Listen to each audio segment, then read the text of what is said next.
Okay, so the new chapter of chemistry, chapter number 2, which is covalent bonding. Let me introduce that.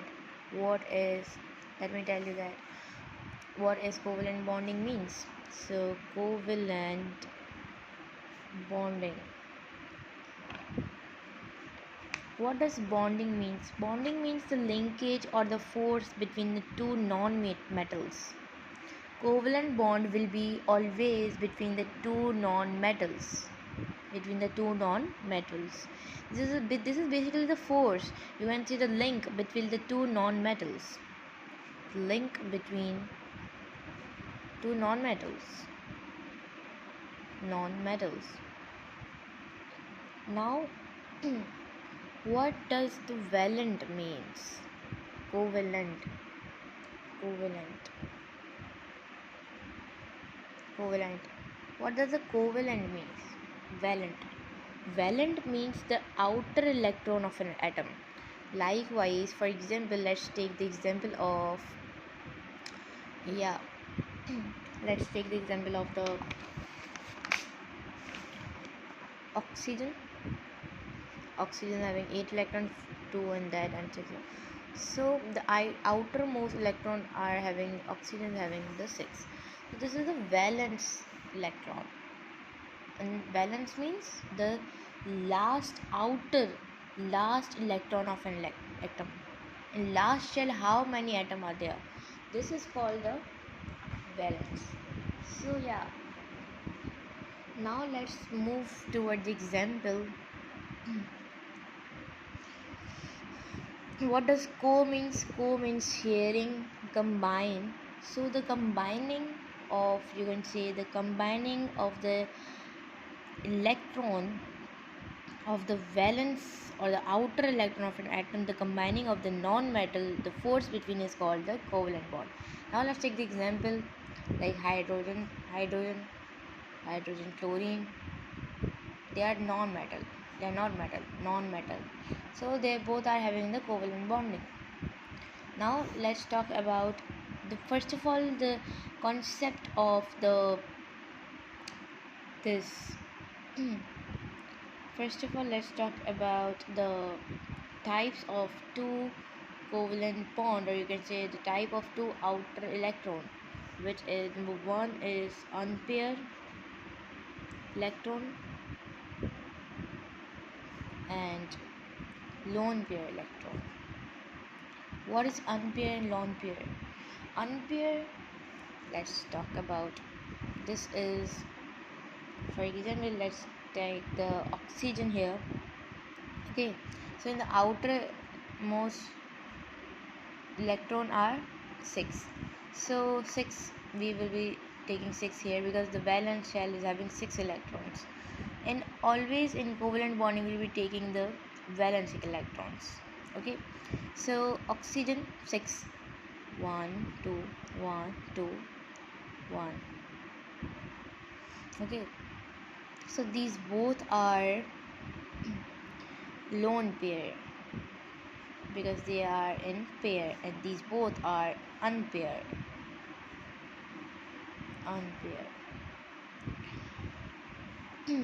They both can make bond. Both can make bond.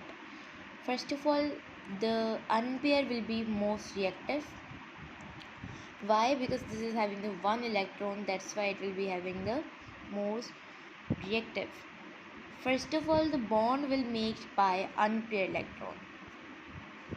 Remember or write the points in your journals that the bond will be first of all made by the unpaired electron because these are unpaired. Then the bond will be made by lone pair. Unpaired is also called the covalent bond, and lone pair is also called the coordinate bond. First of all, in lone pair, the bond will be coordinate bond, and in unpaired bond the bond will be covalent bond. Covalent bond means the mutual sharing of an electron. And here the coordinate means the one-sided electron sharing of electron. So yeah, so this was the thing that I want to understand you guys is that.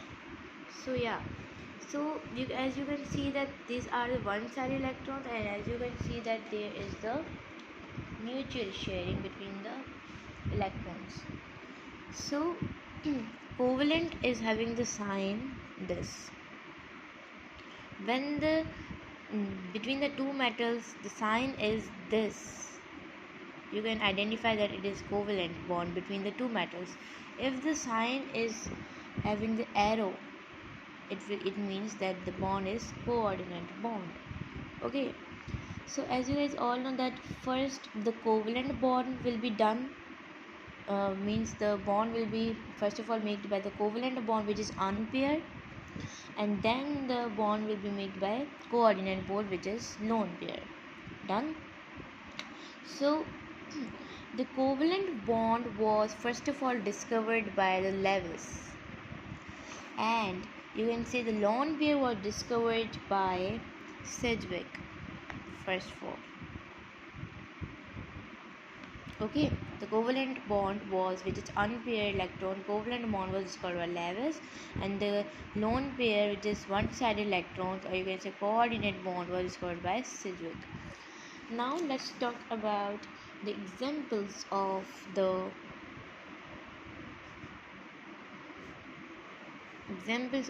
covalent bonding.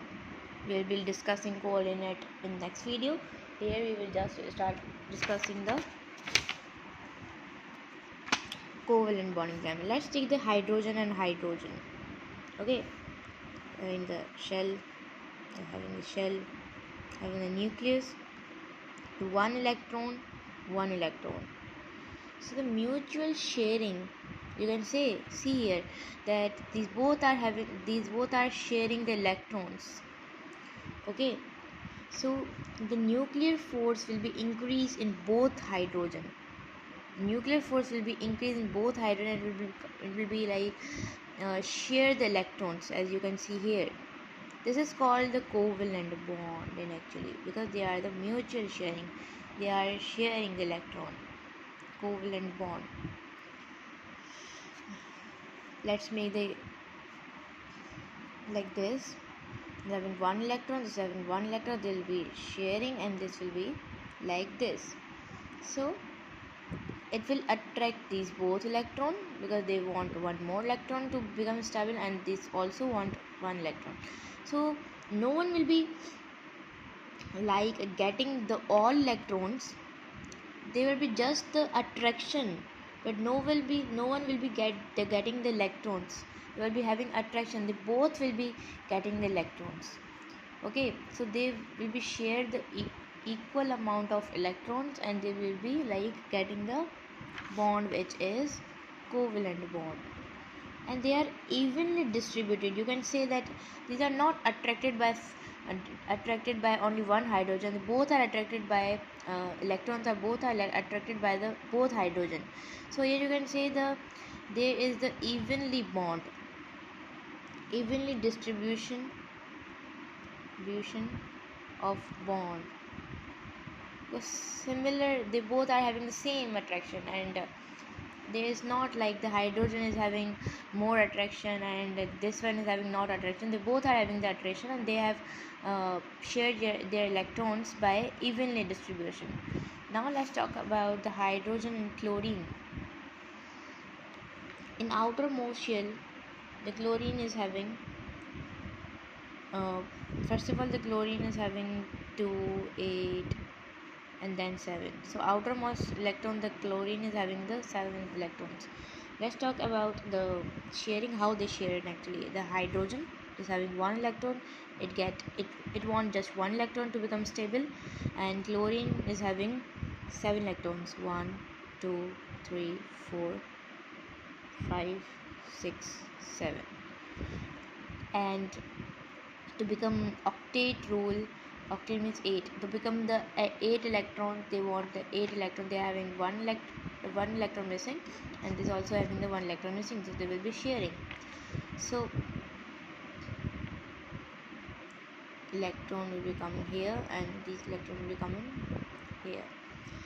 So they will be share the electrons, both will attract, but here the attraction was evenly distribution, but here the attraction will be unevenly distributed because the chlorine is having the more electrons, so it will be like attracting more electrons. Means as compared to hydrogen, the chlorine will be um, the electron will be attracted more by chlorine because chlorine is having the more electrons, but both will be like sharing electrons. Like you can say that hydrogen will be also getting the electrons and chlorine will be also getting the electron. They will be like share the electrons and complete the octet rule. So it want two electrons to stabilize. It will the chlorine has shared one electron with hydrogen, and it want one electron to become octet to complete the octet uh, shell. So they are having like they want one electron, so the hydrogen will be share their one electron to chlorine as well, but the chlorine will be having the more attraction, so because they are having the more charges, or you can say more like yeah, you can say more electrons. So as compared to chlorine will be having the partial negative charge